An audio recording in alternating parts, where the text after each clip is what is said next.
Got a couple of beautiful Japanese maples here that we introduced back when my father was alive, from John Vertrees in America, Japanese maple book author, who was kind enough to guide Dad when he first started collecting Japanese maples. The one in the foreground is Acer palmatum Mikawa Yatsabusa, and it's a real architectural sort of variety, layered, branched, even when it's dormant. The internodes are quite close together, so you get a really nice Japanese maple garden, sort of feel that you can only get with these plants. It's quite exquisite. Some of the conifers are really complementary, grown side by side with these Japanese maples, I find, and it's a magnificent variety. It really is. The one behind me, by the way, this is some of the red flowers just were right on the cusp of October here, so beautiful spring growth, absolutely soft and lush new growth, beautiful layered effect, and beautiful golds and oranges and reds in the autumn, so it's a really beautiful variety. The one over here next to the Kota Itakamachi to the right of it is also Mikawa Yatsabusa. This one's been cloud pruned by Craig Wilson up at Gentiana Nursery, who came down and cloud pruned some of my trees, and he's opened this tree up. It's one of my older specimens, and it's close enough to 3 metres high now, and he's opened it right up. So over the next few years you're going to have absolute tiers and layers of branching from this pruning, so you can grow it more open if you want to, like this, or you can have this more compact bushy habit, which I particularly like, but I think both have their place depending on the landscape that you're trying to complement it with. Now the one in the background is Acer palmatum Trompenberg. It's always uniquely leafed because it's, as well as the bright red, purple red new growth that we've got right now in spring, the leaf curls over slightly. You can sort of see the leaf just curls over slightly on each leaflet, and it's quite distinct from all other Japanese maples in this respect.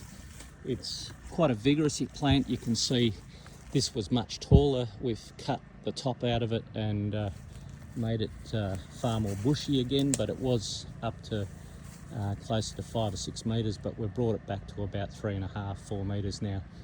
And Japanese maples really do well from pruning. When I was with John Vertrees, the first time I visited his garden, I was craning my neck looking up at all his trees. It was a massive arboretum of Japanese maples, and you were looking up into the sky at the top of the trees, and they were a little bit open and sparse because they were drawing to the light.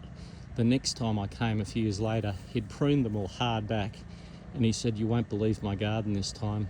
It's very bushy and it looks much younger and fresher, and I think you'll really appreciate it." And I got to say, the pruning just astounded me. They like had their second coming. They were really magnificent, the Japanese maples, having been pruned back hard.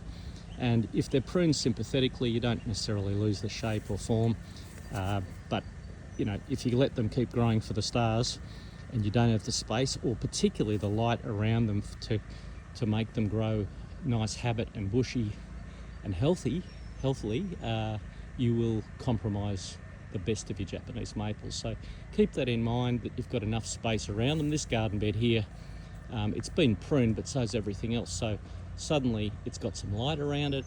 You can see it's full and bushy and complete. Before, it was competing with a lot of other plants that have been pruned away and chopped out around it. And now you can really admire this plant for all it's worth, and it's going to get up potentially to 5 metres or so, and at some point I suspect we might prune it again, but it'll just depend on how tolerant we are of its neighbours.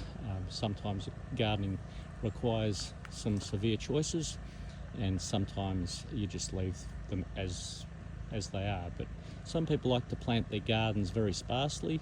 I'm inclined to plant a little bit thicker and then thin out as time goes by. So everyone's got their own spin on that, and I don't think there's a right or wrong. I think it's just everyone has got their own style, and I think that's how we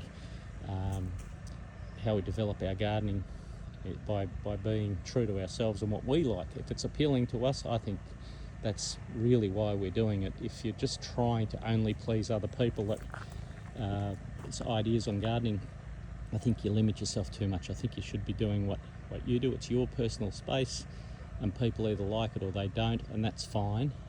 But as long as you enjoy it. If you're coming out your yard to look at your garden every day and you're happy with it, I think you've succeeded tremendously. So try these different Japanese maples. I know there's a myriad of varieties and it can get daunting and confusing, but touch base with us at Yamina Rare Plants, and both myself, Peter Teese, and Zeke can help you, walk you through the varieties, the range of sizes and habit of the different varieties and colours and contrasts, so that you get a good idea to best complement whatever else you're adding it to. Or if you're starting from a blank canvas and you're starting a garden from scratch and you're not sure, come in, have a little bit of a sketch on a bit of a paper. It doesn't have to be technical.